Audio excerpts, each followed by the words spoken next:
I remember from my own school days that whenever I used to be engrossed in my own thoughts, so teacher used to come and you're not following. She used to come and beat me. And also I used to often look through the window outside this class window, and all the time I used to receive shoutings that why are you doing, you are not focusing on the class. And actually what I was doing at the time, recall now that as a child I was going into a different state of consciousness. It's like looking out through the window is not distraction for me, because teacher asked a question. In my silence I was traveling in my imagination, in my right brain I am going to tap into some answer, and that was completely disrupted at a very younger age. Most of the times in the schools and in the homes, this is what is being done. A child is told that this is wrong, you are supposed to be doing this only in this only way, this is the only way that you can excel. And when I used to look down, and it doesn't mean that I am sad or I am into some kind of, you know, contemplating on past. It is actually, now we know from the scientific perspective, a child is having many intelligences. Every child is born very intelligent, very unique intelligence, and each one's intelligence is incomparable. So looking down does not mean that child is distracted. He is also actually sensing certain things. The child is kinesthetic. There is a kinesthetic intelligence. He has the heart kinesthetic intelligence. He's opening his heart. But at a very younger age, this what is being told to us, you know, don't be like that. You have to mug up the things. In the schools we were told you have to, all the sentences you have to mug up, you have to learn all the Bhagavad Gita slokas, you have to recite all the poems, and we don't know the meaning of the poems. We don't know anything about it. We don't know why algebra a plus b whole square equal to a plus b plus 2ab, a square plus b square plus 2ab. We don't know why we arrive at that kind of conclusion. And the questioning was completely disappearing from the child, and the child need to be encouraged to be themselves, because the natural intelligence will flower. That's why today the topic is so relevant in the current world situations. First we have to be thyself. When you go to any Zen monastery, the Zen master first asks you to find your original face. He asks you to find your true face, beyond pretensions, beyond acting. So it's something very interesting. Beyond all the conditioning that we carry, we find your original face. So that's why this is so important in the path of spirituality. Is there no really, it's a pathless path, means there's no kind of strict rules, a doctrine, something that you need to follow the steps. No, it is a discovery. It's our own discovery. We have to be just our natural selves, then there's something beautiful that we discover. A child need to be encouraged to be themselves, to be utterly themselves. Yes, Harika, that's really wonderful. So, yeah, in that case, sir, um, many children do get distracted, or they want to play all the time, they don't want to study. Then how can we just tell them to be themselves and watch movies and all that? when a child is encouraged to just be themselves, the natural intelligence of a child is respected and trusted. The parents need to trust the child is intelligent. Most of the parents, they think that they have a very different kind of mindset. They think that the child loses the intelligence. Means that child need to cultivate the intelligence, a different intelligence, like how to survive in this world. How to Yeah. make business, how to deceive others, how to compete, how to beat others, how to be better than others, all this. But the child is not born to be that way. But we were taught at a very younger age that you have to this world is a bad place. You have to have all these survival skills. Means you, before others deceive you, you have to deceive. Before others manipulate you, you have to manipulate them. Before others wound you, you have to wound, you have to shout, you have to scream, you have to be angry. And it's so important that for a child, they need to be respected for who they are.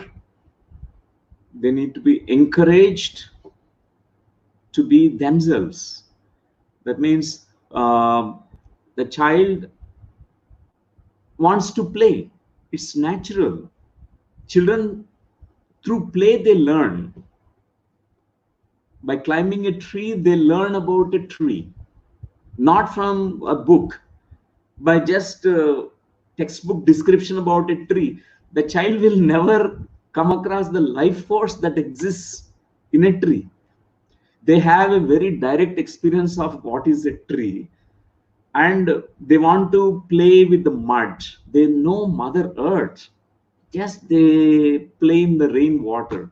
The child does not want to just see the rain. They want to go and just be part of the rain and dance in the rain, sing in the rain, because that's how the child learns. So it's so important. A direct experience is different from textbook descriptions. At a very younger age, child need to be not to be taken away from the playing, singing, dancing, because there's so much of creative expression in every child. The child is so natural. Child gets angry, child becomes upset, child also feels fear. But we say that to the child that don't be angry. Our Lord Rama is our example. We have to be like Lord Rama, always smiling, always. How can a child be always smiling? It's not possible.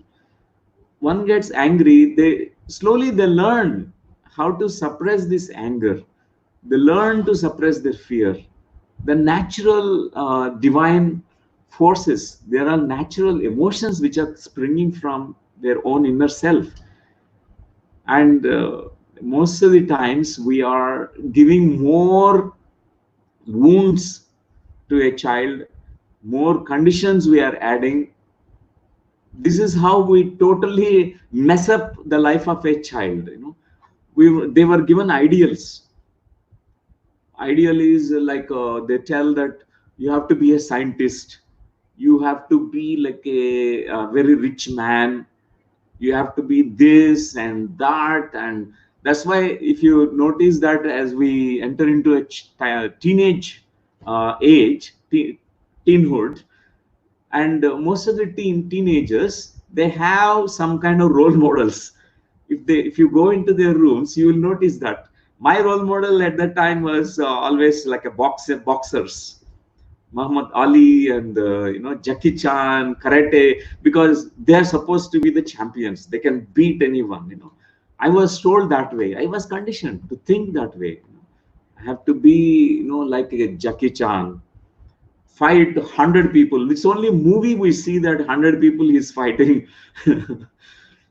Natural intelligence of a child is completely taken off, and some conditioning, layers of conditioning happens.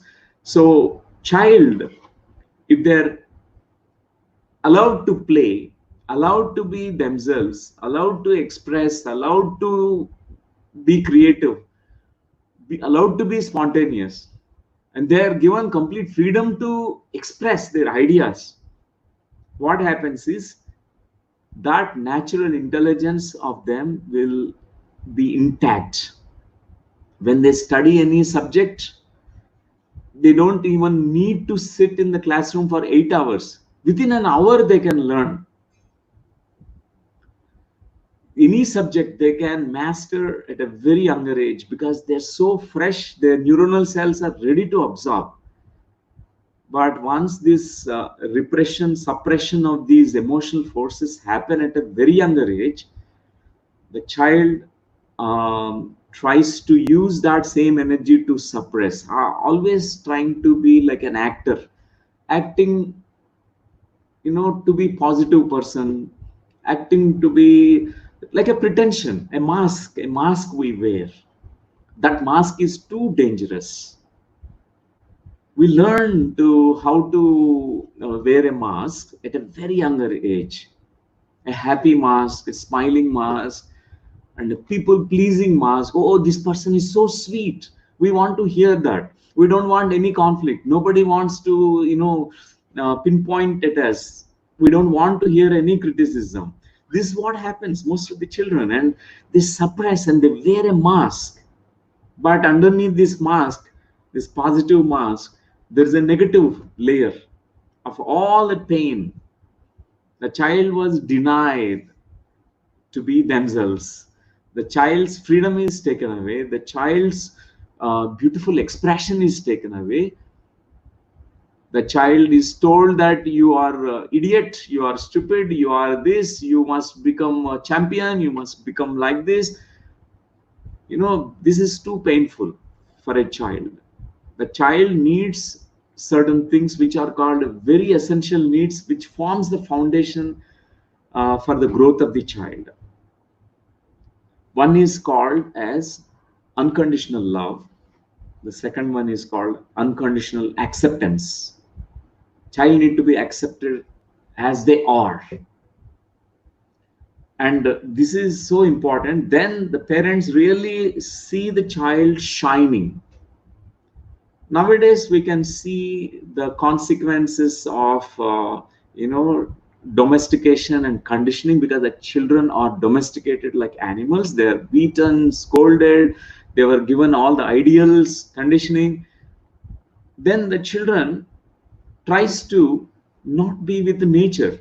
Because they are not with their inner nature, how can they be finding their place in this beautiful nature on the mother earth? They don't want to play with the trees, they don't want to spend with animals. Instead, they want to play with gadgets.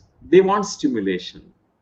Yeah. They have to have a dopamine kind of constant secretions, which gives them a kick, a stimulation all the time. They need a caffeine, they need Coca-Cola, they need all kinds of junky foods because it stimulates them.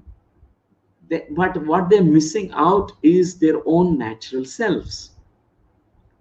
So this is what is happening right now. But now the world is looking in the direction of the solution.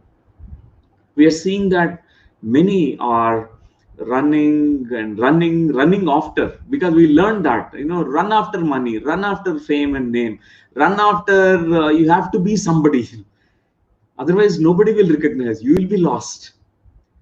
You have to prove your worth. So you must succeed to prove. With that, we are completely making the child completely become somebody else. They feel so bad later on. We can see that.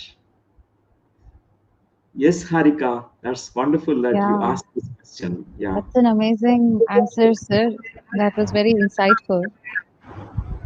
I wanted to know, is it possible to, uh, yeah, is it possible to give nurturing discipline while asking the child to be themselves? Does discipline and freedom, do they go along with each other? Yes, the discipline and the freedom can go together. This is called nurturing. You spelt it rightly. You said correctly. It's called nurturing discipline. The child need to be known the certain limitations, because they are the consciousness for living in a tiny body. It's not grown, the muscles are not fully developed. Child believes that everything is possible, because they live in really that vast consciousness and unlimited potential. They are in the unity consciousness. So that's Okay. why a child needs this nurturing discipline, not a forced discipline. Most of the times, parents think that I need to beat a child. Spare the rod, spoil the child. This is an old saying. The sticks need to be, at least two sticks need to be today must be broken, so that child will come into control. We can control the child. Otherwise, the child may be out of control. But we, as you know a regression expert, because I have an expertise in this field, I keep meeting a lot of people. I counsel them. Most of them, because the childhood wounds, all that conditioning, all that whatever is being done, discipline, in the name of discipline, the child is beaten, scolded, conditioned, brainwashed. And now we see the consequences later on life, in the adult life. So it's so important. I realize that unless someone, the child is need to be given discipline, but it must be a nurturing way. They need a kind of beautiful guidance, discipline, at the same time a lot of freedom, like freedom to think their thoughts.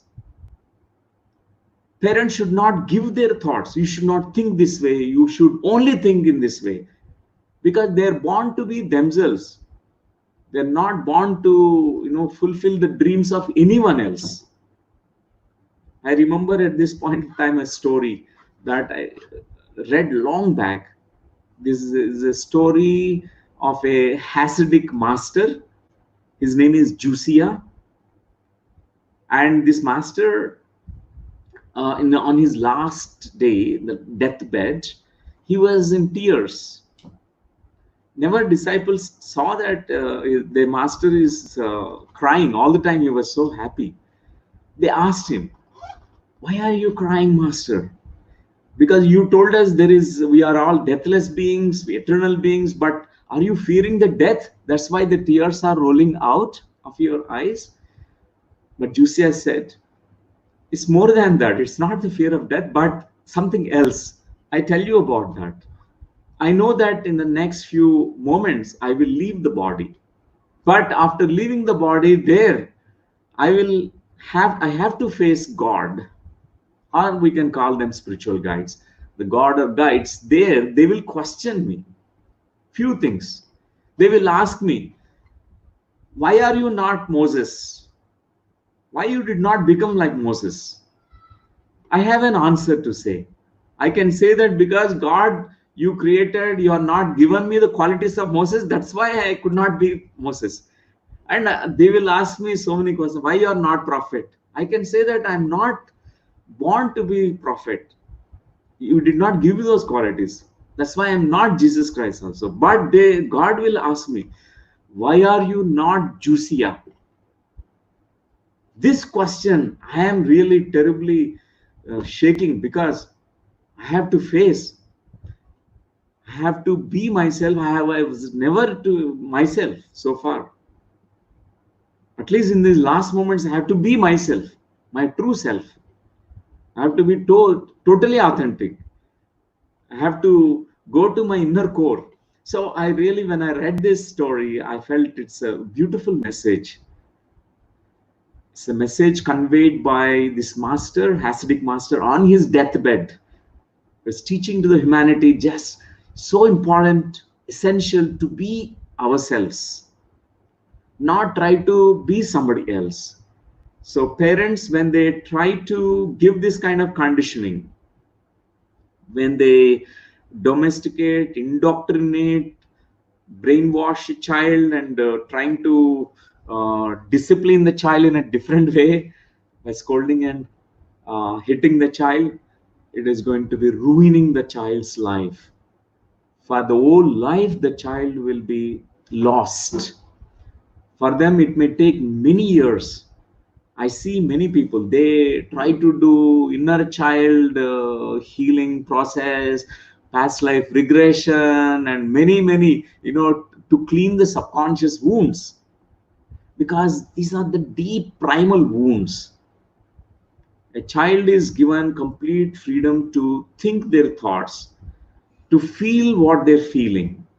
It's okay to feel what they're feeling. Emotion, all emotions are okay.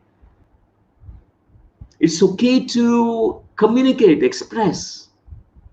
It's okay to see what they're seeing. It's okay to hear what they're hearing. It's okay to make mistakes. But a parent can say that not to repeat the same mistake again. If you want, you can commit a new mistake, but don't repeat the same mistake. We have to learn from the mistakes, refine ourselves, always learn from errors that we do, but never give guilt to a child. It's a burden to the child. Never make them feel guilty. And the child need to be encouraged. This is also another freedom to choose their own path. Everyone is born to walk their own path. We are not born to become a Buddha. We are not born to become Jesus Christ. We are not born to be Dr. Newton or Harika. We are born to be ourselves. Only we are such divine essence, unique, very unique. That's why it is so important to give the freedom to every child. Wow, that's amazing, sir. Yes. So now that from childhood till now, we have heard so many things, we have become someone else, and now when we want to be ourselves, and still we have resistance from the outside world, whatever we are doing, wherever we are, then how do we be ourselves? First of all, how to come back to our true nature, how to find out, and how to stick to it in spite of people trying to change us. Okay, how to come back to our original nature, right? Yes. So three words I will introduce. Okay. Number one is inferiority. Second word is superiority. And the third word, interiority. Okay. Means when a child is judged and the child is, conditioned from society, from parents, from family, from teachers and schools, what happens is the child either goes into inferiority, where they feel I'm not worthy, I'm unworthy. Now I have to search for my worthiness. The child becomes addicted to what is called approval. There are few addictions which are called worst addictions. Means they're worse, like approval addiction. If we have the approval addiction, this worthiness we try to gain from approval. We want someone to validate us, someone to say you are right, someone to, always we look for somebody outside of us, and we always carry this wound of, inferiority, unworthiness. And the superiority, is just a mask that a child develops to cope up this unworthiness, the wound of unworthiness.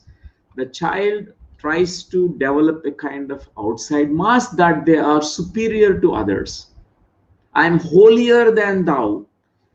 I am greater. I am the holy person. Even spiritual path, many enter, they feel that they are holier.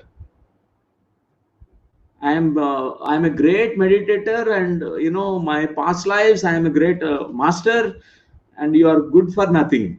That kind of thing. It is superiority. It is coming from again the same place of the unworthiness, because the unworthiness is born in a child.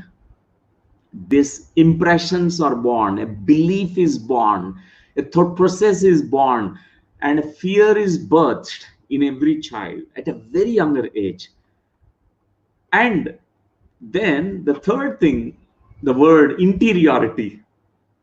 Interiority means when they go inside, inward journey, they cross the positive layer, means a mask they are wearing to the outside world, the mask of happiness.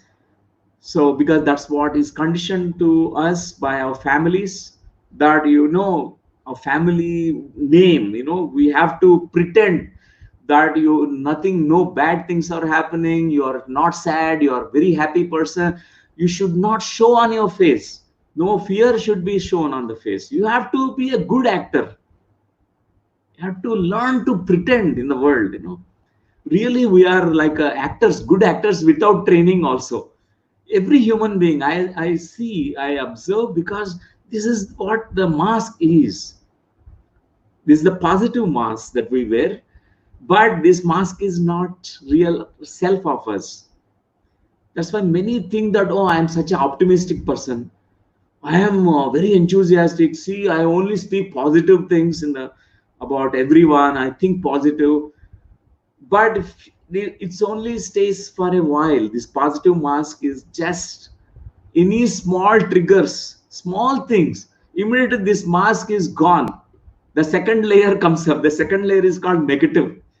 All that pain they carried, suddenly all that spills out as anger, jealousy, and shame, fear, what are tantrums, all that comes out. That's why there's an old saying, in the adversities, in the great adversities, a real self is shown up. In the adversity, when adverse situations are happening, a crisis moments are happening, it's like a litmus test whether this person is really a happy person or not. Suddenly the happiness disappears, you are becoming angry, you are becoming fearful. And this second layer is also so strong, because this is the layer of pain that we all carry. So this is not also our true self. This is also not who we are. These two outer layers, like a mask, positive layer, and this second layer of pain, unworthiness, or whatever we may call it as, that's not who we are. And we can journey inwardly to the innermost self, the core, the essence of us. That's why I say this is like a three-layered model, like how this onion has many layers. In every human being, we can see that there are three layers. So one layer is outer layer, mask layer. Second layer is the pain layer. The third layer is called essence. To arrive at the essence, what we need to journey is through all these two layers. We have to know that, okay, this is only a mask that I am wearing. We need to ask certain questions, and then we come to know the truth, whether really we are happy people or not. Only when someone going to Himalayas, you are becoming happy, then it's only a mask. Because of the climate, you are in the high altitude, your mind becomes naturally thought free. Only when you are with eyes closed, you are a peaceful person, and when you open your eyes, you are a kind of asura and rakshas. then it's not really, it's only a mask. People wear so many masks. The real face is showing shown up in the critical moments, when you are in the crowd, in the marketplace, when you are in the people, when you are, the day you are able to take appreciations and criticisms equally, then without any kind of reaction, you know your essence. You have arrived at a deeper place of essence in you. Then outer things, people may praise and they may criticize you, but we don't really be giving any kind of importance to those things, because it's their viewpoint. What others think about you is not your business. Your business is to know who you are, to know, to be who you are, be thyself, and to live who you are. So three things are there. First, we have to be thyself. Then we have to love thyself, and then live thyself. Live as yourself, original self. Don't leave this mask. One day this mask, you will thank, okay, mask, you helped me so far to survive in this world. You helped me. That's how I could survive in this world as a child. I thank you, but I don't need anymore. I can live my essence. I can be my original self. So that's what is the most important thing. This is the peeling of the layers. And meditation is actually deconditioning. I highly recommend everyone, because meditation itself, people try to enter into a mask of meditation. I'm a spiritual person, I am a religious person, I'm a holy person. And sometimes they go into no thought state, thinking that, oh, I arrived at samadhi, I could stay in this 3 hours no mind state. But the test comes from the life, everyday life situation. And when a husband is really be with the wife, when she is in her real thunderstorm is coming in her, and a cyclone she is expressing, whether he is really into thought-free state of mind or not, that will be known. It's a litmus test. All our relationships are really great litmus tests. That's so Yeah. true, sir. Yeah, so today I realized that all these spiritual practices are not here for us to change. They are here for us to be ourselves. That's a great realization you brought to me, and I'm sure to many of us. Yeah. And so, sir, if I am very inspired by, say, Lao Tzu, Buddha, or Dr. Newton, and I want to have those qualities, is it being not being myself? Is it wrong? Is it becoming somebody else? Okay, you are inspired by qualities of Lao Tzu, Buddha, and Dr. Newton, or a master that you have met. Okay, it's so natural. We are inspired.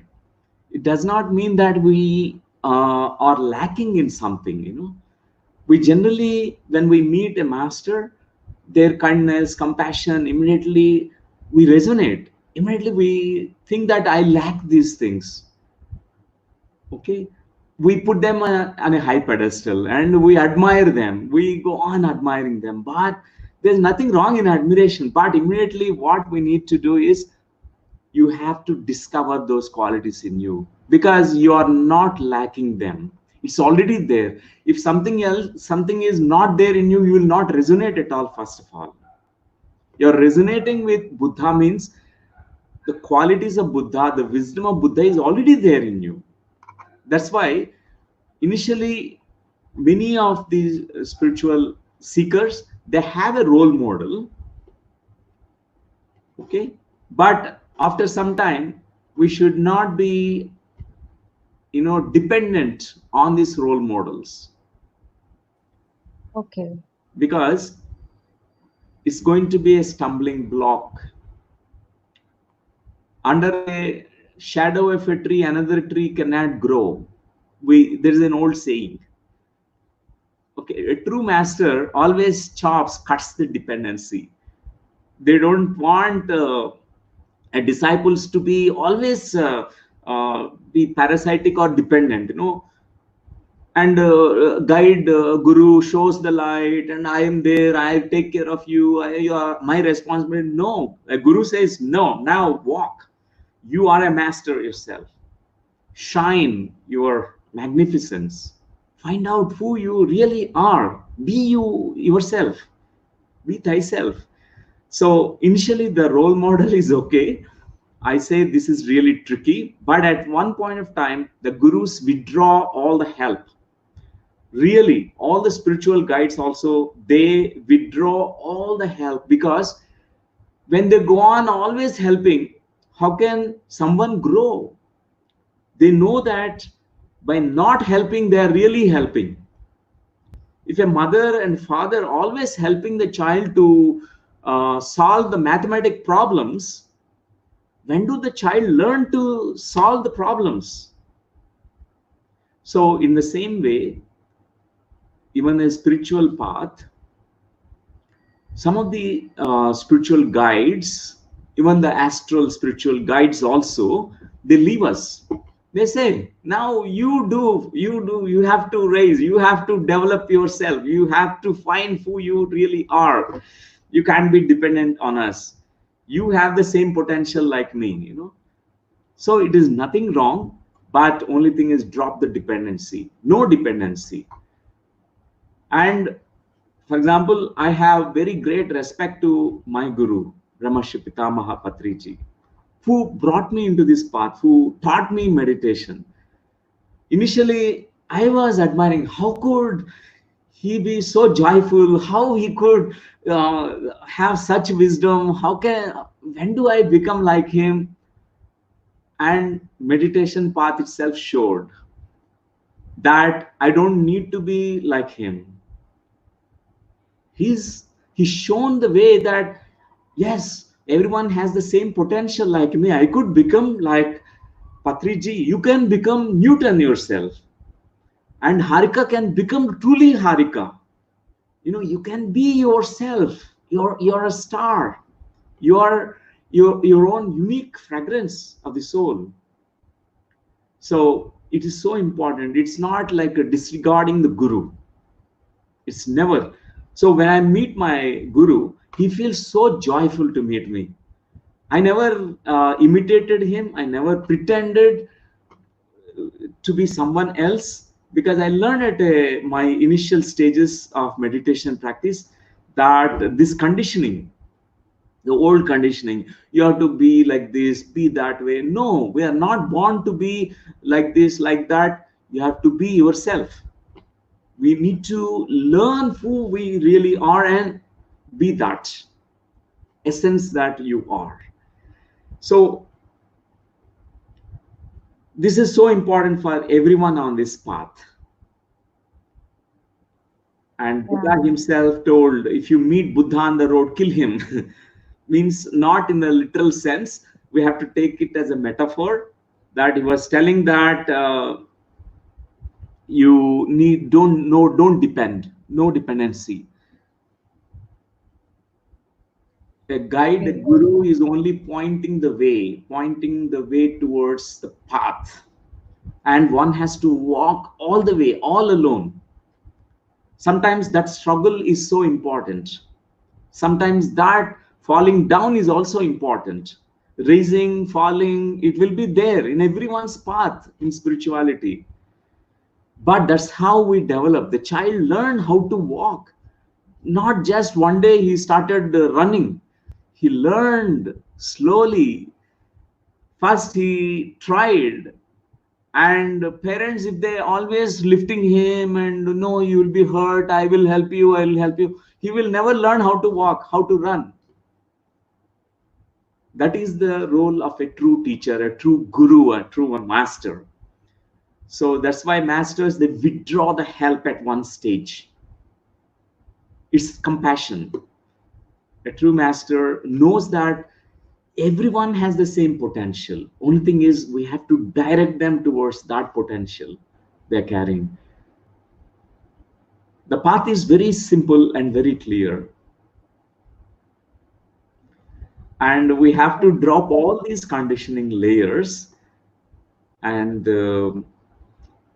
I can share about this crow, black crow, which was looking at a peacock, a beautiful peacock and a group of peacocks. All the time they have beautiful feathers, and this peacock was dancing, and the crow was very, very sad because, oh, I don't have beautiful feathers like peacock.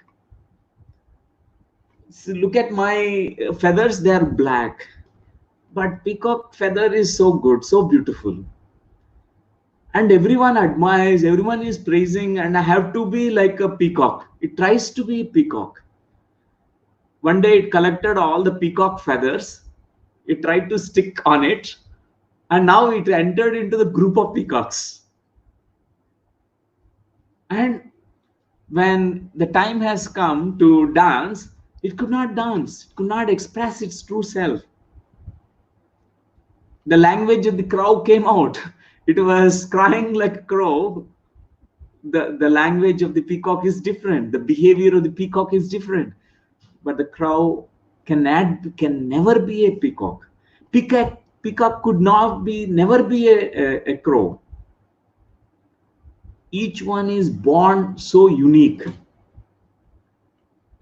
That's why it's so important in the spiritual path. One has to become individual first. Before we understand we are collectivity, we are collective group consciousness, we are all that is, we are all embracing all that is, all in all. We're not separate from that. We have to become an individual. We have to completely recognize our own unique divine fragrance that we are born with. That is really a challenge for everyone. Thank you for this question, Harika. Thank you, Dr. Newton. So that means when we are not being ourselves and when we are trying to be someone else, it means we will suffer. Is that right? Yes, we suffer a lot when we are not ourselves, because it looks happy, where you learn at a very younger age, we learn people pleasing, the behaviors of people pleasing. We become a people pleaser, approval addict. We constantly, try to please people around us. I can give you example of three situations. Okay, think that the three women, and just giving some kind of metaphorically some images so that we can understand this scenario. Okay. Say one woman who was married, who has children, who is really good housewife, and she is very happy, contented. Okay, the neighbor, another woman is there. Maybe say for example Sita Devi, her name is Sita, and she is some Urmila. Okay, Urmila is her name, and Sita Devi is the neighbor. So always she used to look at Sita Devi, compares herself. That comparison is there. She's so graceful. Sita Devi is all the time, she is very graceful, and she has a Facebook account, Sita Devi. All her, whatever she posts, she gets more likes. And whereas Urimila, whatever she posts, she has less likes. But the same kind of people who are following her and following Urmila, also the same people, but she is getting more likes. The social media sites, now we can understand it's nothing but, many people who are having this disease called approval disease. They have approval addiction. How many YouTube likes are there? How many subscribers we have? Am I looking good? This was the thought process for many people. The lunacy of likes.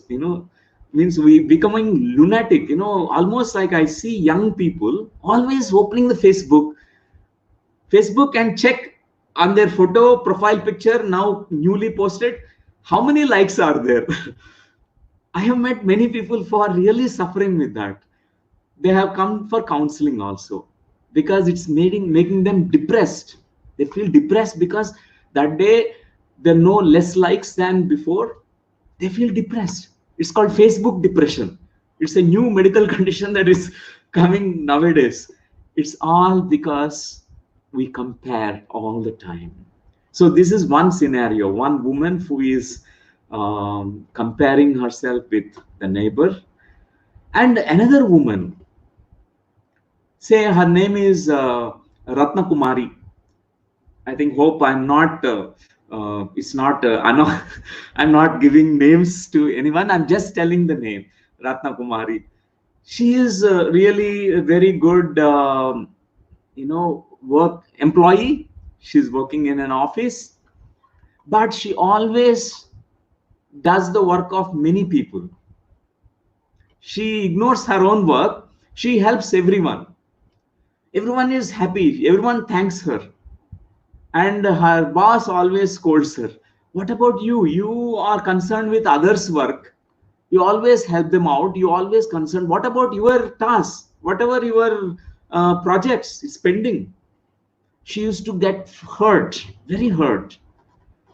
She always again has the need to be needed, and always she was pleasing others. You know, I have to help others. I have to help others. So this is another scenario where she also has an approval addiction. When we have approval addiction, it shows up in different formats, you know. And think about another woman.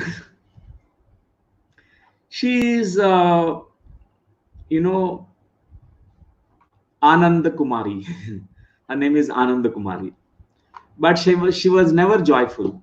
Though her name is Ananda Kumari, Ananda means joy, but she was always sad. Okay. And she became a helper.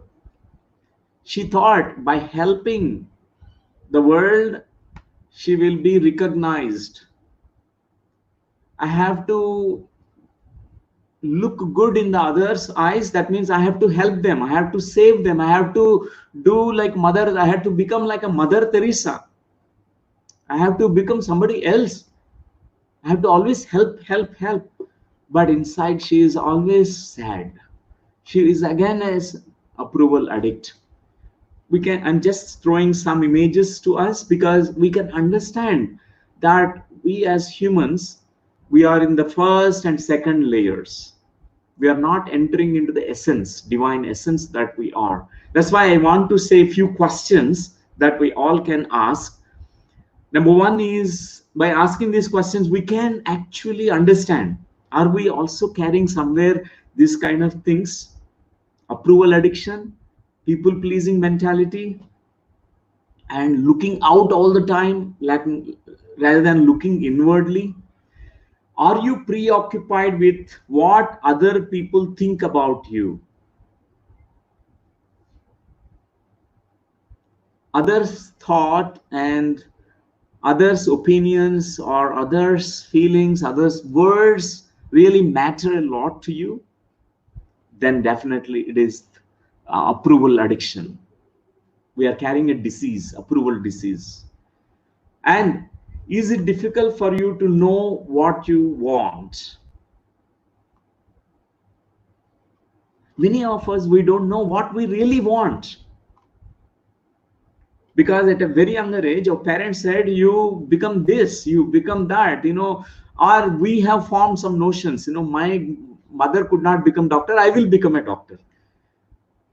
Unfulfilled ambitions and expectations of parents you try to fulfill. You are living somebody else's life, or we live the life for the society. We say that, okay, society recognizes people who are, you know, well-to-do family, name and fame, recognition, and they must be celebrity, they must have a Facebook account with, they must be like a celebrated by everyone, more likes must be there, so they become somebody else. You don't know what you want really. We try to only do things what others want you to do. An actor becoming a doctor, doctor becoming an actor, something like that. And do you find yourself saying yes when you desperately want to say no? No is something very beautiful answer. Nay, no is a beautiful answer. In that no, which is really sets the boundaries. It is your authentic nature. When you are too tired, you can say, no, I can't do this work. I'm sorry. But to please others, we try to even do a lot of donkey work, hard work, and we try to please others. Most of the offices people suffer because of that. You can say authentically, no, I'm sorry, I can't take up this. My body is too tired. I'm feeling so sleepy, I'm too tired. For example, your friend asks you, let's go to a movie, but you want to meditate. You can say, no, no, my dear friend, no. In that no, there is yes to yourself. You're saying yes to your essence. Your essence wants to meditate. You want to go deep within yourself. That's why it is so important to say no when you really want to say no. But our society always brainwashed everyone, all the time you have to say yes, yes, yes, yes. And when somebody is getting married, the wife, the daughter was told that you always say yes. Don't say no to your husband, no to anything. She suffers in the in-laws family. So much suffering, so much suffering. She can't say no also. Because it's said that if you say no, you'll be gone. You will be going through a lot of hell. But it's all the fear that is given to a person at a very younger age. So this is the third question that we need to ask. And then, is it hard for you to express your feelings when they differ from the opinions of people who you are with? You're close to those people, and you are not able to differ from the opinions of people. You're always conforming to their opinions. It's okay to, you are different, you have a very different perspective, you can voice out, but mostly we don't do that because the approval addiction. Does your happiness depend on the approval of others? This is another question. Most of the times our happiness is only a very superficial mask of happiness, a very superficial layer. We always want approval. From that only happiness comes, from the approval.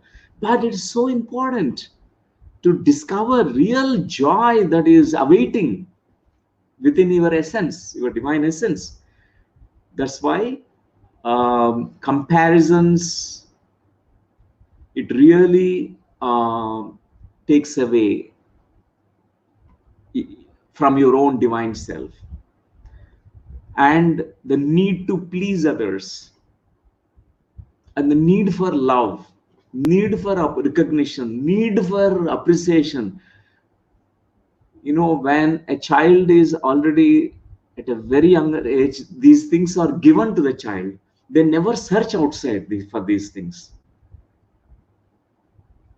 Okay, think about this scenario situation, that the parents are wise parents, they're conscious parents. The child is born, and the parents are always very authentic to the child. They express very beautifully to the child. The child is given all the love, hugs, and safe feeling.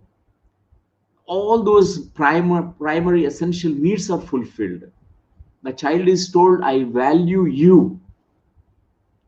You are a precious being, and you're darling to us. when a child is told about this, the child will never develop again this kind of approval addiction, because the child starts approving her own self, his own self at a very younger age. When they start actually getting the disapprovals from the parents, from the teachers, from the society, then they disapprove themselves. They say that I'm not worthy, I'm lacking in something, I'm inadequate, oh, I am impure, I'm unclean, I am not eligible, I am not worthy. I have to search now for these things outside. The need to be respected, need to be, recognized, a need for approvals, need for love, and most of the relationship they mess up in life because of these needs.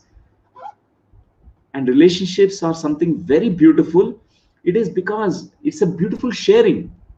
When our needs are already fulfilled, when we know that in our essence already there is love which we are searching for, know that you're recognize your own divine self. You don't need outside world to recognize you. Even though outside world recognize you, it's good, okay, it's bonus for you. You don't need to be elated. It won't make a difference because you recognize. Many people, they temporarily get these kicks, when somebody applauds and praises them, that day they're in a heaven cloud nine experience. But the next day they're gone, they're into depression. No Facebook likes are less, that day again depression. Nobody is looking at my posting today, nobody liked my posting, again depression. But it's so important. Thank you for asking this question, Harika. Thank you so much, Dr. Newton. You gave us the tools to self-check if for so many things to go within and to find out what all we've got. So, what if we get a yes to all the questions or some of them? What do we do next? Okay, this approval addiction is there, and pleasing addiction is there, need for searching outside of us is there. There are consequences, severe consequences, and definitely we suffer a lot when we are not who we really are, we are not being ourselves. We have developed these layers outside of us, and we suffer so much. And we can recognize this suffering because when we are not ourselves, when we are all by ourselves, because at least in the sleep time, in the dreams, you have to be yourself. In the dreams, all these things will be projected out. Sigmund Freud said this, only these things. He said, people, when they sleep, all that unconscious mind, subconscious impressions will come out, will become like a devil's, like a rakshas, so much anger. In the day-to-day world, in the outer world, in the waking state, you are very peaceful person, but in the dream you are now villain, because all these things will show up when you are all alone, all by yourself. That loneliness comes to you. Suddenly you feel you suffer so much. And when we find that we are so far trying to be an extrovert, I say extrovert is a person who is energized by being around other people. He wants attention from others. Why people are so restless all the time, running, and they want people socializing people.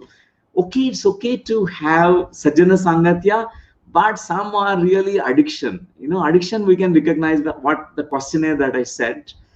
From this we can recognize this addiction of approvals, and you are not who you are, you're suffering because of that.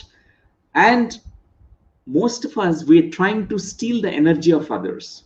We want attention from others, we want appreciation, we want recognition, we want all those people to clap for you. We want all the people to say nice things only to you.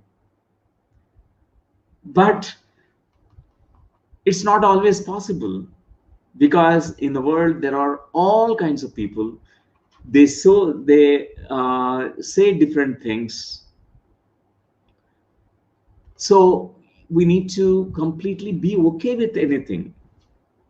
So how to work on this when all these yes answers will come to you? Approval addiction, at least one of them among the 5 questions, even one yes is, that means we have an approval addiction. All the 5 are yes, that means we have really a deep, we have to really peel the layers. Decondition means you have to go to the essence. First we can't bypass and jump into essence. We have to go through the pain layer. We have to go through the wounds of the child. All that, there's so many emotions that comes out. It's natural. We cry out, all those tears, unshed tears will come out. It's natural. After that, we enter into that original face of us, original innocence of the child. So this is a beautiful process also. Not that everyone is born to be themselves. They can't be themselves. I have found only few examples. I can say from my own life, I was not myself till I came into path of meditation. Meditation made me to realize I was really living like an idiot. The first realization is I was stupid. I was living like a life of an idiot. I lived like an idiot so far. I don't know anything. I recognized it because I tried to not bypass this step, these layers of conditioning, so many layers of conditioning. I had this approval addiction as a child. I was looking for approval from my father. I just want my father to say, yes, you are very good. You are best child. You are all that, because I miss those moments at a very younger age. Later on, that approval started growing in me, and I started looking at approvals from school, teachers. From later on 17th year, I was in the medical school. Even that point of time, it was there. But meditation, that point of time, dropping the layers and layers, layer by layer, started peeling off. Initially it was difficult because the many defense mechanisms, we don't want to face the pain. We always try to run away from pain. We always mask the pain. We deny the pain. We go into only positive things. But positive and negative need to be completely embraced so that you will know that you are neither positive nor negative. You are that essence. You are the original essence. You are that lotus flower. You are that jasmine flower. We can't recognize it otherwise. We have to completely own positive and negative. Then we know that we are not neither positive nor negative. These are parts of our whole self. We are whole beings. If you only stick to, some people, they go into victimhood. Oh, my life is a mess and I'm a lonely person, I'm a victim, and everyone criticizes me, and they are sticking to one identity. It's not really themselves. Some, they stick to positive identity, only positive things they show up. Only by embracing these two outer layers, you can enter into the essence layer of divine essence in you. So this is the path of meditation. Buddha really had become a Buddha because no guru taught him that you have to be a Buddha, you have to be like us. He was not conditioned at all. He discovered his Buddhahood. His original self, the divine self, emerged. There's no approval addiction for Buddha. He sat in silence. He has to pass through all the layers, and he recognized his essence, his own inner flavor. Each one of us has our own flavor, our own fragrance. We have to recognize it in path of our own sadhana or meditation. So we can now, I can say that Many of us, we try to steal the energy of others. I was telling about this. Steal the energy means we want attention. Whenever there is attention, we feel so much energized. When there's lack of attention from people, we feel depressed. But a meditator does sadhana all by himself, sitting in a cave, in an isolated place, even a forest, on top of a mountain. Buddha meditated in a forest. Jesus Christ meditated by going on the top of a mountain. And Maharshi Rishis meditated inside the caves. They have not taken a bunch of people, their family members, along with them. They have to face the loneliness also, because we recognize that we are all alone in this journey. We are individual beings. First, we need to recognize our individual nature. That's why we need to get out of these layers of conditioning. Otherwise, most of the time, we are not who we are. We are like behaving like a mother. Our mothers are behaving like a father. Daughters generally behave like their mothers, speak like the mother, and behave like a mother, just her own mother, like a rubber stamp, like a Xerox copy. A son also tries to be a Xerox copy, but meditation makes us not Xerox copies, originals. We recognize that, okay, this is the voice of my mother, which said all these things, from her own, limited knowledge, she might have said certain things. She might have certain knowledge, not the entire thing. Father might have said certain things. It's not the complete wisdom. That's why a meditator is courageous enough to drop these outer conditioning layers. Otherwise, we try to be imitators. We imitate our mother, imitate our father, imitate our guru, imitate Jackie Chan, imitate Amitabh Bachchan, imitate Aishwarya Rai. We want to be Miss Universe, Mr. Universe. We are born to be ourselves. It's okay that we are just ourselves. Even though we might not be a great scholar, but there is a great joy in being ourselves. Such a joy. You have lived your life authentically, you being yourself.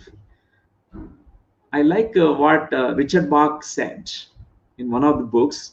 He's my spiritual hero. Means I don't depend on him. I am not clinging to him, but he is my inspiration. He said, the only obligation in your life is to be true to yourself.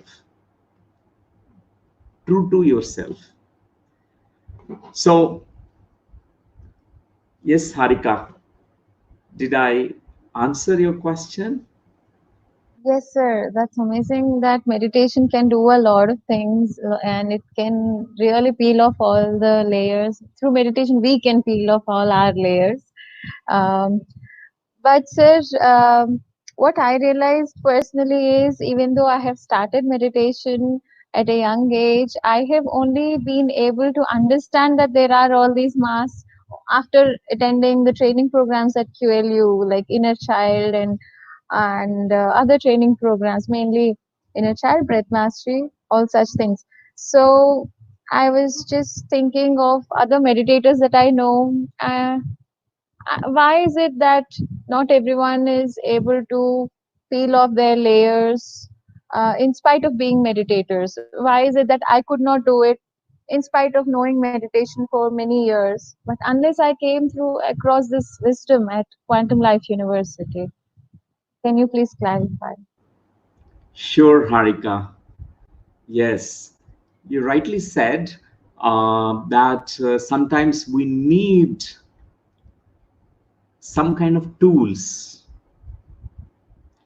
Meditation, most of the times, from my own research and from my own, you know, understanding, from my own research, after meeting thousands of meditators, 50% of them, they don't deal with these outer layers.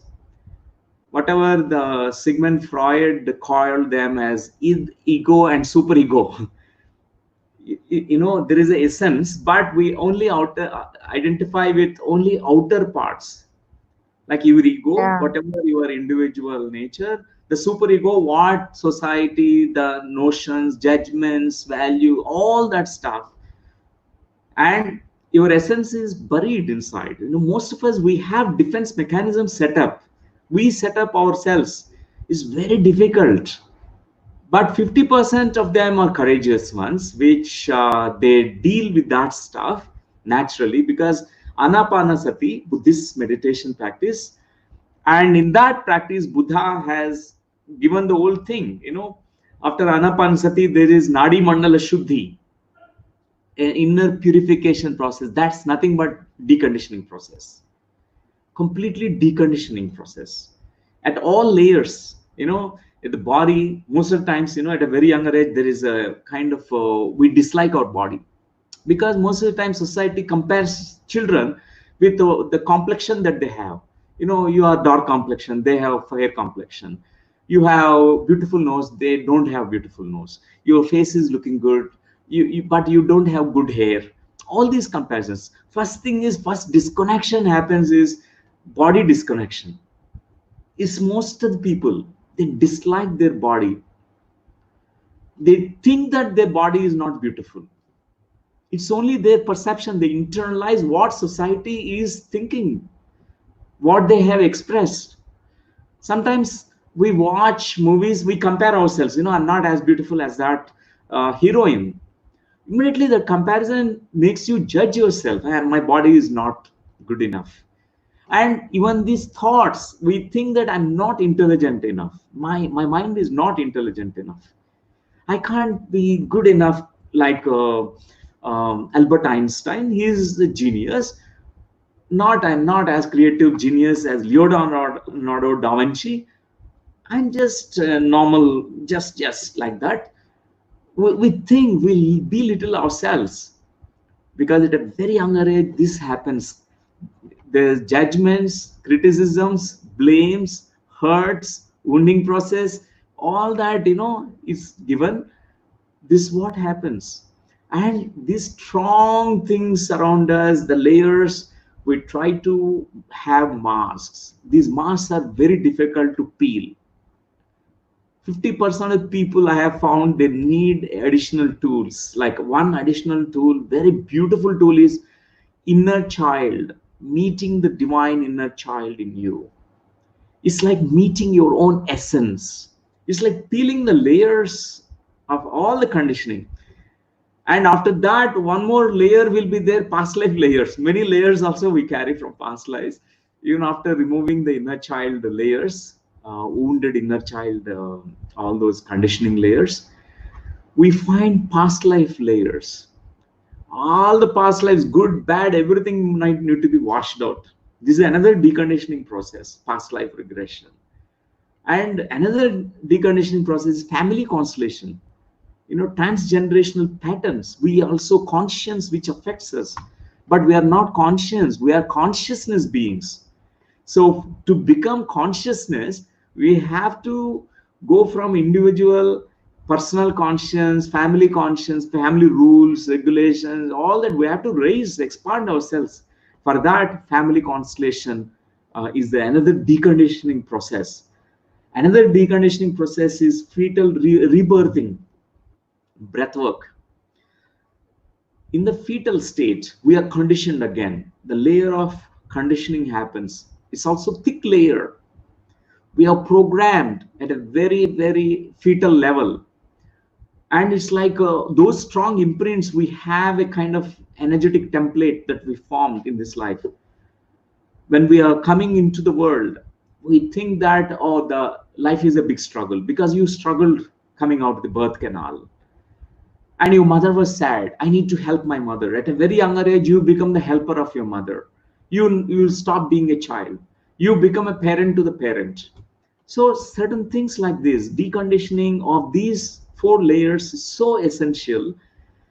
But if someone is practicing meditation sincerely, knowing that there's a possibility that we do spiritual bypassing, using the spirituality, as a mask, spiritual mask, and only peace is your goal, relaxation is your goal, we remain only peripheral, you will be relaxed, you will be peaceful, you will have some health benefits. But meditation is not for that.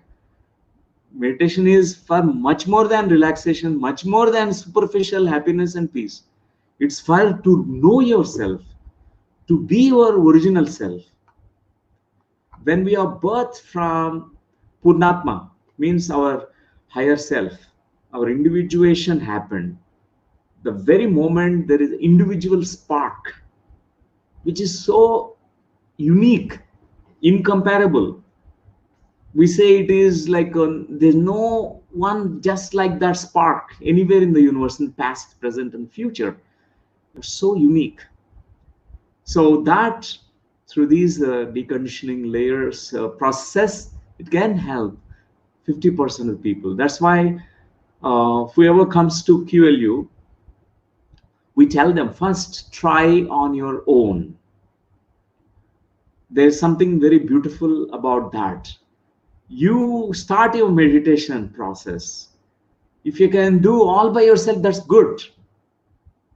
Only after that, if you still need any kind of support, I'll be just a facilitator. I facilitate the process. But still, you will be doing all by yourself. You will be discovering yourself.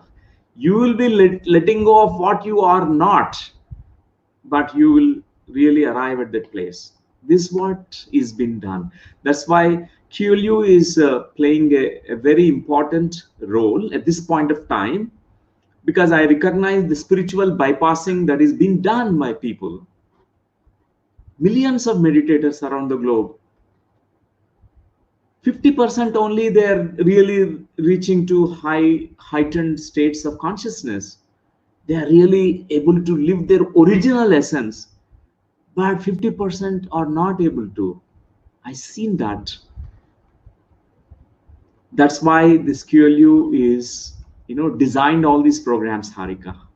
Thanks for even sharing about it, because it can clarify to a lot of our friends about Thank you, this. sir. Sorry. I'm so sorry. Yeah. Thank you so much for clarifying, sir. And yeah, that was very helpful. Just one last question I've got, that is, when we are in a sangha, we need to also be in a certain way, right? So, how can, if everyone is being themselves, wouldn't that create a disharmony or something like that? Maybe we should also be in sync with the other people and behave in a certain way, and we cannot always be ourselves. Is that true? Can you just guide us on how to be in a sangha by eh, with being yourself? Okay. Sure, Harika, it's important to know about how to be in the group consciousness. You know, really, many people find it very challenging to be in the group consciousness in Sajjana Sangatya. Means they brush the shoulders, immediately they get triggered. Others' behaviors, others' words, everything can trigger in Sangha. It's not easy to stay in a group. Those who have found their own individual fragrance, they can really blend in the group consciousness. Till then, what is being triggered is their own anger comes out, their victimhood comes out, this pain layer and outer mask layer, these only things comes out. But the original essence they have not yet known. But there is something very beautiful about certain spiritual communities that are formed. They assist each other, they do mirror work. Mirror work is they are authentic, they look at themselves. When some trigger is there, immediately they will not go into blaming mode. Oh, you did wrong, you shouted and you did. You ask yourself before you say anything, why did I attract this? What part of me attracted this? What I need to learn from this mirror? That gives an opportunity. So once someone discovers their own unique fragrance, And in the group consciousness, they blend. For example, in an orchestra, in a symphony, everyone is important. A flutist is required, a vocalist is required, a drummer is required, and a percussionist is required, and all are very important. Some they just ring the bell, some they produce like a chorus, they will be singing the chorus. Everyone is very unique. They have to be themselves, but they are in sync. There's a synchronization. They are not, for example, a vocalist is singing sarigama padanisa and something, some raga, and the flutist is singing something else, and now suddenly out of blue the mridangam specialist is inspired and suddenly beating the mridangam, a drumming, which is out of tune, which is not in tune with the group symphony, the group orchestra. We really create headache in all the spectators. So that's why group consciousness is the most challenging. After someone has become an individual flower, utterly individual, they have worked on themselves, they have reached the divine essence, now they can live with everyone. Everyone will become a friend. Even an enemy becomes a friend. Even someone says, I reject you, I don't like you, you say thank you for rejecting me. You don't feel offended and bad about that, because they are showing something to you. You take in a different message. That is the beauty of the individual essence. Our essence is unmoved. This is what Krishna said in Bhagavad Gita, sthita pragnata. You are not moving elated by the praises. You are not being depleted, depressed because of some criticisms. You're taking everything equal. You have reached to that equanimity, equilibrium. You are in the middle point. You are in your divine essence. Then the group consciousness is so beautiful. That's why Buddha always insisted his whole life is a beautiful, his messages, his whole life itself is a message. He encouraged monks to meditate individually, and he encouraged monks to discover their true selves. Okay, this is the Buddham Saranam Gacchami. And second is, he encouraged monks to be in the group consciousness. Sangam Saranam Gacchami. He said, be in the group. Monks, all the monks together, we are in the orchestra. We are producing a beautiful music. It's a masterpiece. A Buddha produced a beautiful masterpiece under his leadership. And all the other monks, all the monks also raised to that level of great consciousness. Everyone reached to Buddhahood. Along with Buddha, there were many Buddhas, because he made them not like parasitic on him. He encouraged them to find their own individual consciousness, individual fragrance. That's why there's a beautiful orchestra. There is a beautiful, melody that came out from Buddha Sangha. Then Dhamma came out. Dhamma teachings came out. Dhamma is an offering. Dharma is Dhamma. A great dharma is to serve, purpose, the great purpose that Sangha served. Every monk served.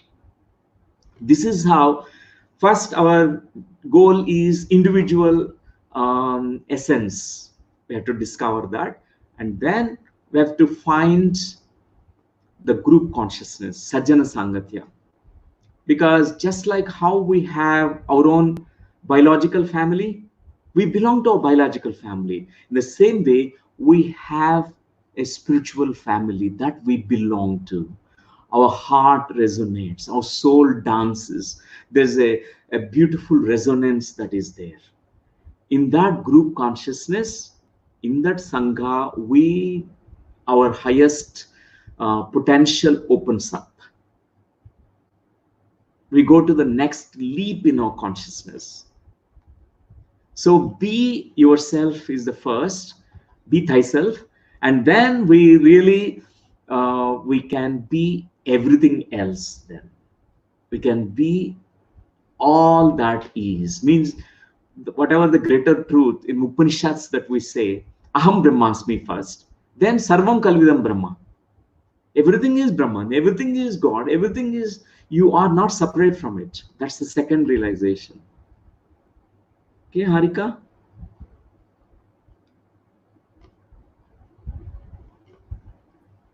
Yes, sir. Yeah. Thank you so much for answering all the questions.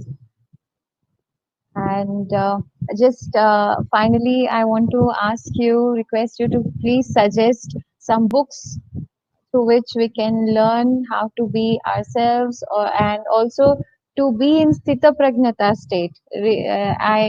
After talking to you and learning from you, I have chosen and decided to reach to that stage, and I want to give my best 100%. And I'm sure so many of your students, viewers would also like to be there. Be peel off all the masks and be themselves in that Sthita Pragnata state. Please suggest some books, sir. Yeah. One thing is, it won't take much time to peel these layers because they're all false layers. Conditioning is not our true selves. It's only developed, cultivated, or there are false layers around us. Whatever is the false, it is just can be dropped by redirecting our attention awareness inwardly to the essence. I highly recommend the books by the master Gurdjieff, G.I. Gurdjieff, Meetings with Remarkable Men, and also books by Ouspensky, his student. He's also a great master, Ouspensky. So these two masters, and third master I recommend is Osho, because Gurdjieff, his whole life is about deconditioning. He is like he is hitting people, hitting not in the physical sense, but he is making people to drop these false layers, masks that people are wearing. He used to call everyone a machine only, because people are machines only, without souls, because we are only living outwardly. How can anyone call them as human being? They are only just human machines. So his entire life was such a beautiful testimonial for the whole humanity, that such a beautiful work he has done about that deconditioning, peeling the layers, false layers, being original self, reaching to the essence in us. And his students, many of them, and Ouspensky is one of them, really had tough coaching from Gurdjieff. Really is an unconventional master. Osho Rajneesh, he's another master who was misunderstood and misinterpreted, judged, but he never sought approval from anyone. He was original. He was his own flowering. So his fragrance still, after he left the body, also still he is around the globe. His teachings are still alive in everyone. His goal was to deconditioning. Primarily, he did that, chopped all the layers of conditioning, chopping, chopping, chopping. And the fourth master I recommend, books by A.H. Almas, Almas, A.H. Almas. He's another Sufi master, enormous contribution, such a great contribution. And particularly using certain methods, Sufi methods like Enneagram, how to reach to the divine essence. This will be immensely useful for all the seekers. And sometimes when we watch, we can see these false layers, because now I like to see movies. I like to just flip through all the channels, because I come to know the consciousness of the people. because the television programs, serials, and all that shows the mass consciousness. Directors, producers, they make those films according to the mass consciousness. I understand how people, the mass consciousness, which direction it is moving. I can see that people have whatever we talked about: pretension, approval addiction, need for love, need for appreciation, only the false layers: money, name, fame, success, recognition, only outer periphery. The whole life is gone for that. So we can see that sometimes, but there are now the change of consciousness we can see. There are certain movies which really portrays that there's a shift. There are critical mass of individuals on the planet Earth who really are in tune with their own divine essence. We could see that there are many such movies which came up, who are their divine selves. They are themselves. They're not pretending to be somebody else.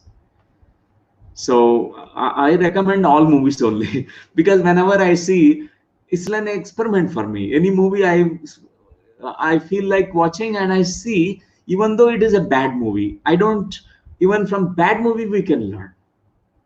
Okay, I was like this, like an idiot in the past. Okay, this is gone. This is gone, already gone. I learned from every movie, from every character in the movie. For example, Mahabharata serial, if you are watching, Ramayana serial you're watching, you can see all the characters. Ravanashur is Ravanashur, Kumbhakarna is Kumbhakarna, Vibhishana is Vibhishana, Hanuman is Hanuman, Lord Rama, Lakshmana, each one very unique character. And we can see that each one is a divine essence. They have come. It's a journey of many long journey, soul's journey. I highly recommend all the any kind of movie you want to watch, you can select according to your own interest. See it from a different set of eyes. Only with awareness watch the movie. Don't judge the movie by just first few minutes. Don't judge a book by just reading the just book cover. Sometimes book cover may look ugly, but when you open the book, you find such an interesting content inside the book which is written. Yes, that's. Yes, sir. Thank you so much, sir, for answering all the questions. It was amazing. Thank you. Thank you, Harika. Let's meditate now. Okay, it's good to meditate always, and because there are two things here.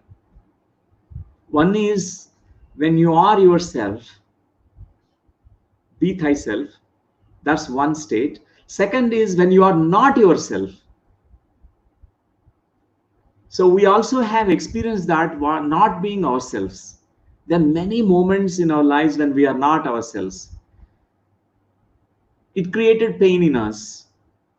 It created some kind of complexities in us. Our mind became so much complex. So many fears came out because we are not ourselves.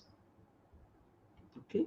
And now in this meditation, our goal is to recognize these two states.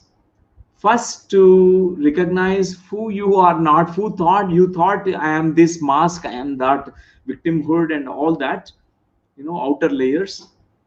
And then we go to the second state of being yourself, the art of being yourself, nothing but yourself. You're not Buddha, you're not Krishna, you are yourself. It's okay to be you, you are yourself. You must really reclaim that your own divine self. Rejoice and celebrate and dance and sing the song of your own. So let's do meditation now. Okay. And dear friends, we know it's a long journey we have taken from childhood to so far. And right now, it's an opportunity for all of us to journey inwardly now. So far, we thought that the grass is always greener on the other side of the fence and people are better than me and I am lesser being, I am unworthy, and I'm inadequate, I'm bad, I'm wrong, and I'm impure, I'm a sinner, and all these things. And then we try to develop a mask and we try to show the happy mask and people pleasing and all that. Let's close our eyes now. And dear friends, this is the beautiful now inner journey that we are embarking upon.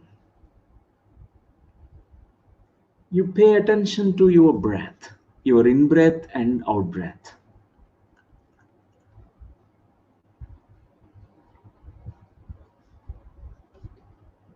Watching your natural, normal breathing rhythm. No need to hurry, no need to worry, no need to think about the past, no need to project yourself into the future. Just stay in this moment, stay inside your body, feel your body sensations, feel your breath, notice your breath.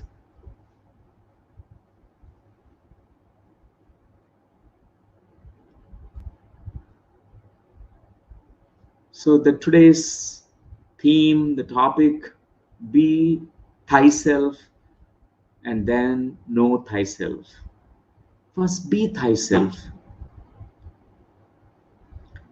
For that, just recognize as you look inwardly, all those outer layers, let it become clear to you. Outer layers that you develop. One is the positive mask layer, a layer of mask, a people pleaser. If you're a people pleaser, you work so hard at being good, want to be good always in the eyes of others. Or you might have believed that I must seek love, approval from some people, significant people in my life, or else you are very responsible, over responsible for others, taking on the responsibility on your shoulders, which is not yours. You depend on others' approval to give you a sense of self worth. Look at these outer layers. You always say yes to others to please them, although you really want to say no.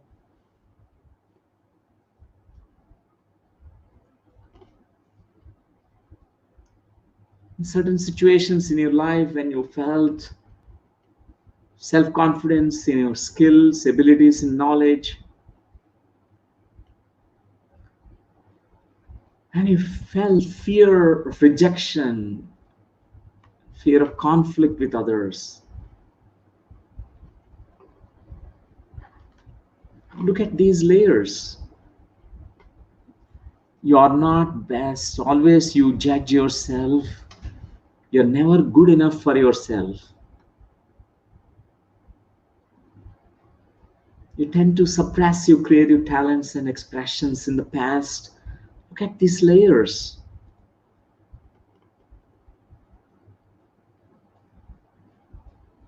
Or else some situations that happen in your life, someone does not approve you immediately, or someone is criticizing you. You felt bad about it. Or else it's the social media sites where you feel that you did not get enough likes, enough strokes, enough pats, feel lack of appreciation, lack of recognition, you feel low. From childhood to so far, we have many, many such situations. Look at them.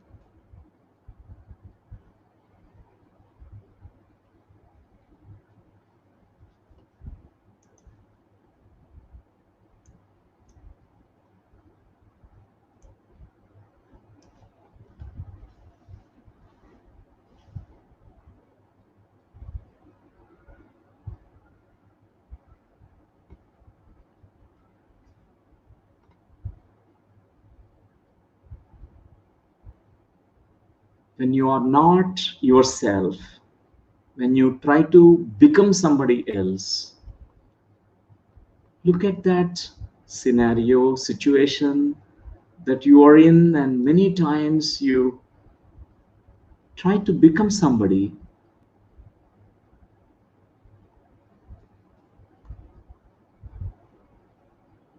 Look at the suffering that you went through because you're not yourself.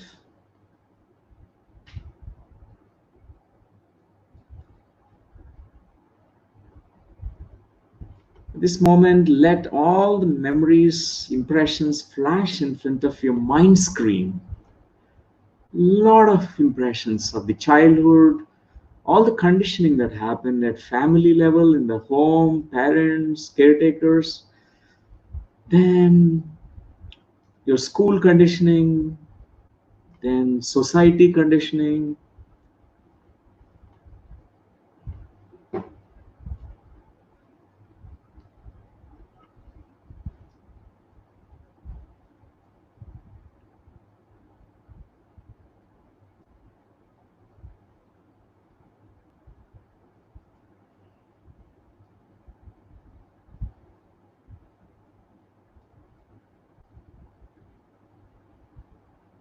How the child in you develop these kinds of layers.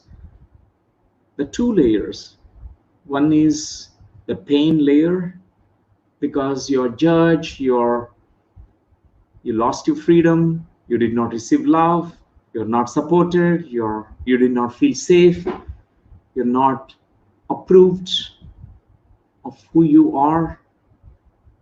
Various reasons. The pain layer that you develop because of unfulfilled, unmet needs of this child in you. And then look at this outer layer, the positive mask. How you try to live in this life, going away, becoming people pleaser, smiling, happiness, superficial happiness mask, and all that.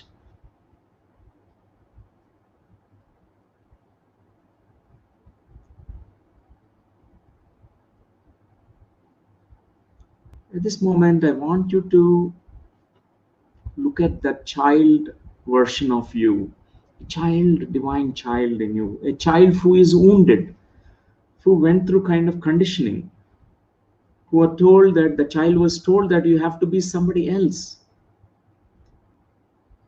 you have to behave in this way, you have to people please, you should not speak, you should not be expressive.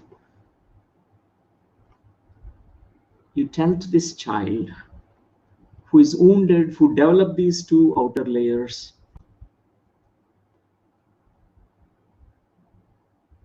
I am coming from the future time, I am your future self. From the year 2020, May 17th, I'm glad that I could find you today.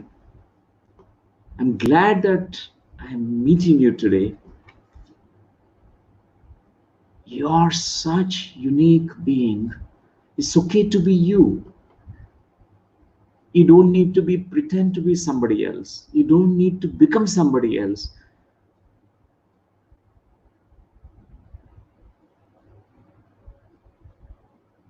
It's okay to be you.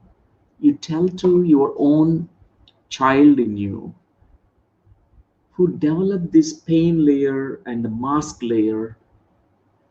It's okay to be you.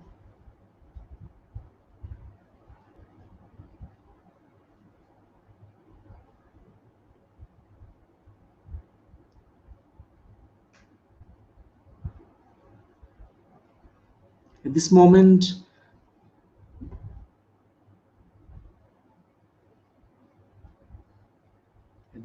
I would like you to now see the child opening up as you communicate, as you really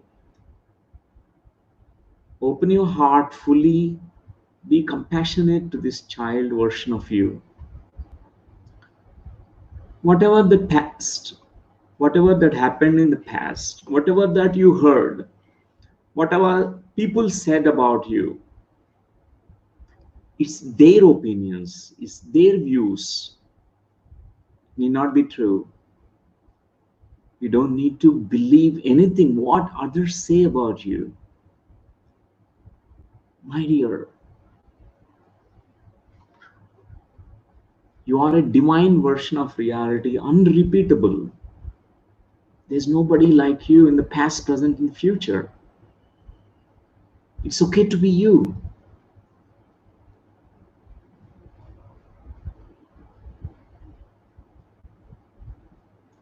So far, you believed and defined yourself that you are so and so because others told you about it.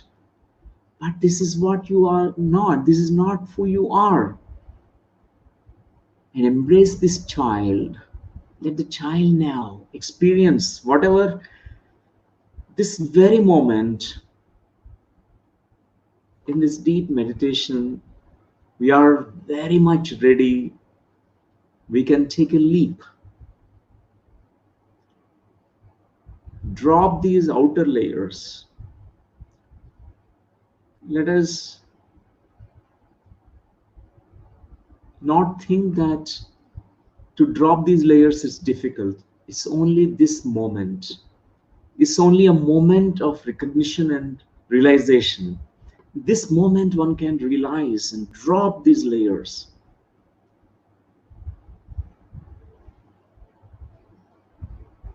Gone so far away from myself so far. I was running everywhere, searching everywhere.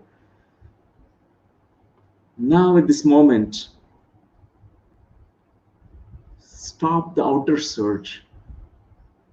Direct your gaze inwardly.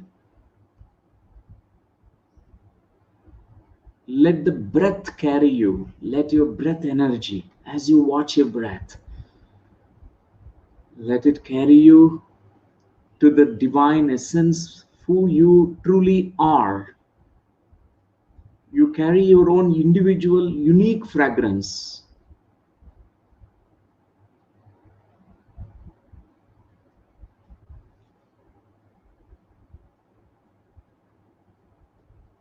As you look at this child version who is now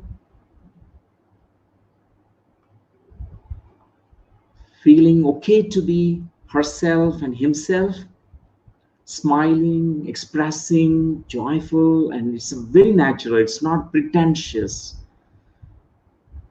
spontaneous. Just connect to that divine essence in the form of this child in you. The child who is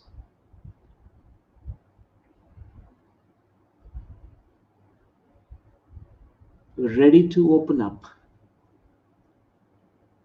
The child ready to drop all the outer layers of pain, outer layers of masks. Step inside the body of this child now. This is truly yourself. Be the child now. Be that essence this child is. You are that divine essence that is in this child.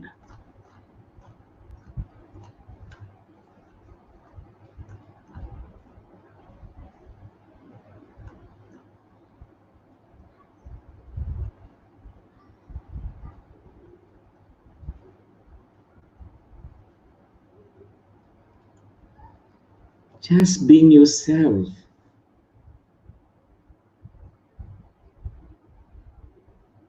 is the most essential thing, essential spiritual practice.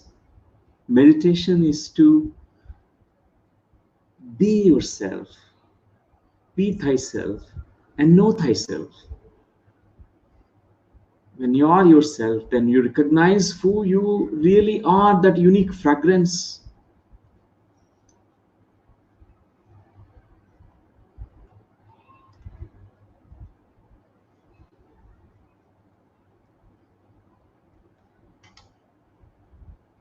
in this state of consciousness, you say to yourself, I am what I am. It is what it is.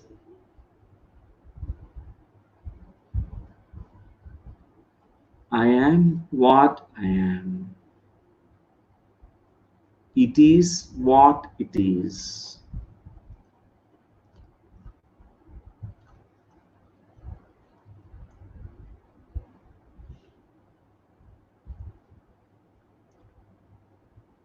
Just be in this state of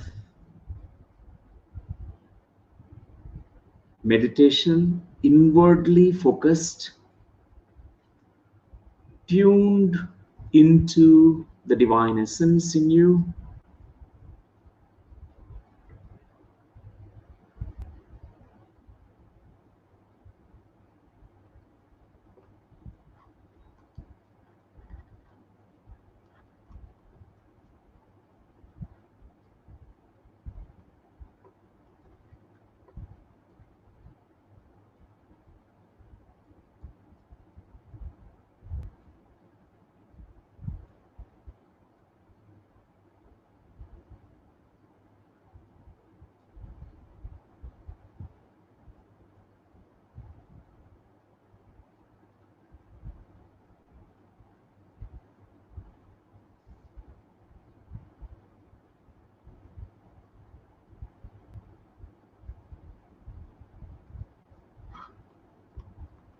"30 seconds, dear friends. Just be.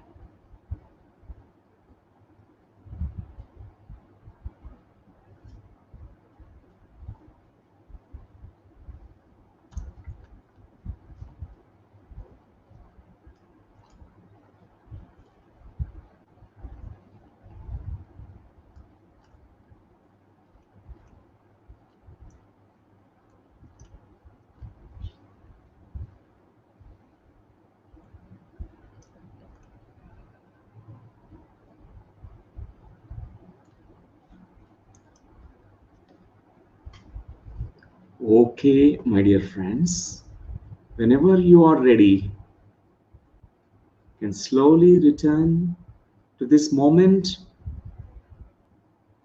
placing your hands on your eyes, touching your eyelids with your fingertips,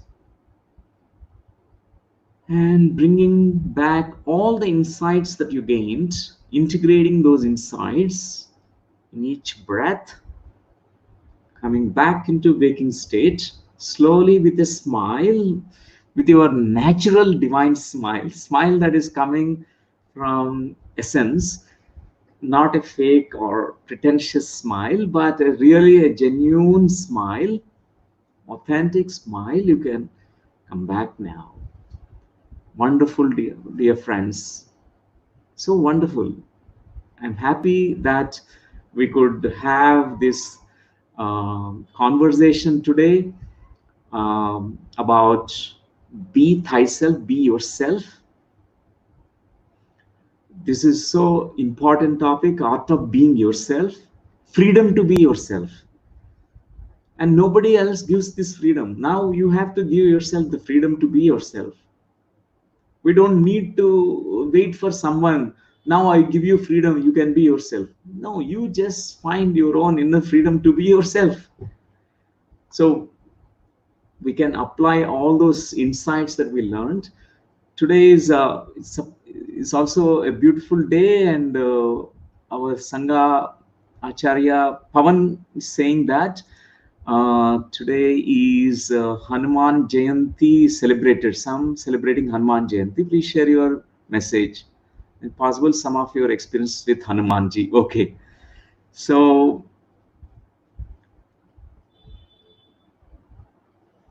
if Hanuman is in front of us right now,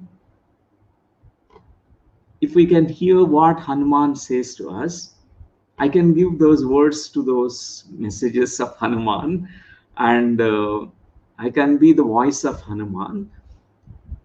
Hanumanji will certainly will say, my life is a great example, dear sadhakas, dear seekers, dear masters, dear fellow beings. Because in my life, I was waiting for someone to come to teach me. I thought I was just a vanara.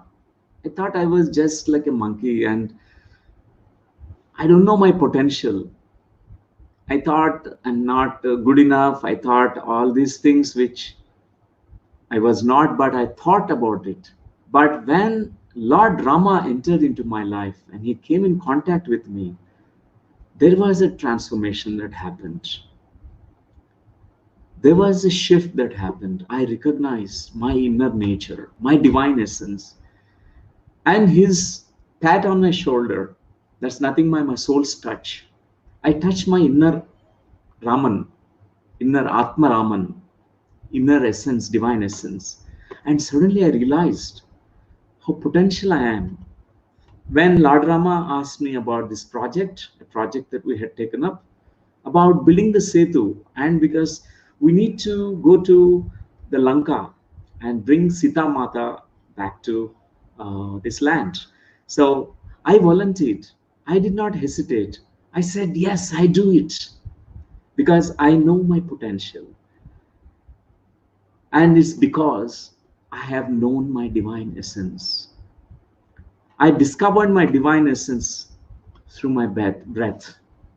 My dear friends, Hanuman represents the breath energy. As this name Hanuman, my name is Hanuman, and this name represents breath. And if you are very sincere, if you really become the student of your breath may make you cross all these layers of conditioning and carries you to the divine essence, your inner Ram.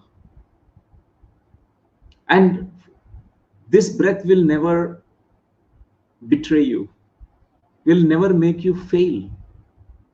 Your breath is enough, dear masters.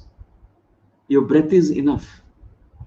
Just be sincere, doing your sadhana, your practice. That's how you can really find who you really are. One day you do great things in this world. You don't need to be somebody else, but you're born for a purpose. Your purpose will unfold very naturally and you fulfill the divine purpose. Trust, trust yourself. That's really wonderful. This is what I feel the voice of Hanuman when I just give words. Whatever that thoughts that came into my head, I just told. And I think Hanuman is a great example, being himself. First, he thought he can do because he lacked confidence. Only when Lord Rama said, yes, you can do.